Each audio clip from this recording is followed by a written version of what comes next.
नमस्कार मित्रों, रावण संहिता के सीरीज में आज हम जानेंगे कि कैसे हम अगर कोई नक्षत्र जानते हैं, जैसे कि अगर आपका आर्द्रा नक्षत्र है तो वो छठे नंबर का नक्षत्र है, तो उसे कैसे जानेंगे कि कौन सी दशा किस ग्रह की दशा चलेगी। या फिर अगर आपका मेष राशि में जैसे मान लीजिए अश्विनी नक्षत्र है आपका, जहाँ पे चंद्रमा बैठा हुआ है, तो कैसे जानेंगे कि आपका कौन सा दशा चलने वाला है। तो आइए रावण संहिता के हिसाब से हम जानने का कोशिश करते हैं। जन्म नक्षत्र की संख्या मतलब जो भी आपकी संख्या है, जैसे अगर मान लीजिए अश्विनी है तो एक ही हो गया, या फिर मान लीजिए अगर आपका आर्द्रा है तो 6 हो गया। तो 6 में से 2 घटाकर शेष जो बचा 4 उसको 9 से भाग दे दें, तो जो भी शेष फल आएगा आपका उसी से आपको पता चलेगा कि कौन सा ग्रह का दशा चलेगा। जैसे कि अगर मैं आर्द्रा नक्षत्र बता रहा हूँ, तो 6 में से 2 गया तो बचा 4, और 4 को 9 से डिवाइड करेंगे तो 4 ही शेष बचेगा। और यहाँ पर देखिए, 1 शेष रहे तो सूर्य, 2 शेष रहे तो चंद्रमा, 3 शेष रहे तो मंगल, 4 शेष रहे तो राहु। तो आर्द्रा नक्षत्र में जो जन्म होता है उसका राहु से ही महादशा प्रारंभ होता है। उसी प्रकार अगर 5 शेष रहता तो गुरु, 6 शेष रहता तो शनि, 7 शेष रहता तो बुध, 8 शेष रहता तो केतु, या 9 शेष रहता तो, या 0 भी शेष रहता मतलब पूरा कट जाता तो भी शुक्र की दशा समझनी चाहिए। उसके लिए हमें नंबर पता होना चाहिए कि कौन से ग्रह का कितना नंबर है। ये आप देख लीजिए, अश्विनी से लेकर रेवती तक 27 नक्षत्र का नंबर है।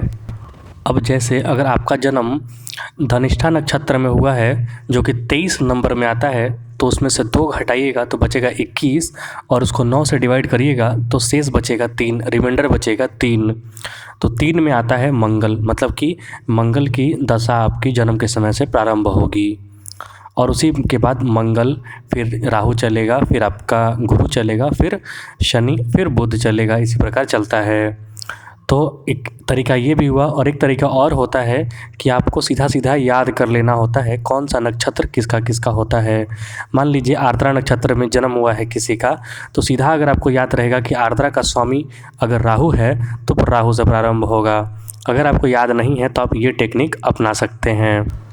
अब जैसे मान लीजिए जो सामने कुंडली दिख रही है, तो यहाँ पर आपको देखते पता चलना चाहिए कि 7 नंबर में चंद्रमा लिखा हुआ है, मतलब कि तुला राशि हुआ। और मैंने यहाँ पर नक्षत्र नहीं लिखा है, नक्षत्र स्वाति नक्षत्र में चंद्रमा है।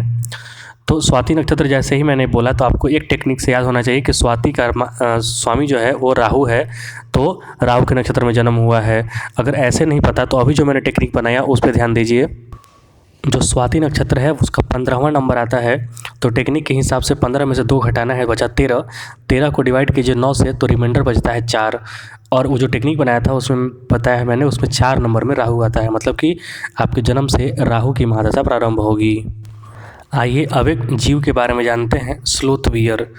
इसे भारत में या फिर श्रीलंका में रिक्ष भी कहा जाता है, शहद खाने वाला रिक्ष, या फिर अंग्रेजी भाषा में इसे आलसी भालू भी कह सकते हैं।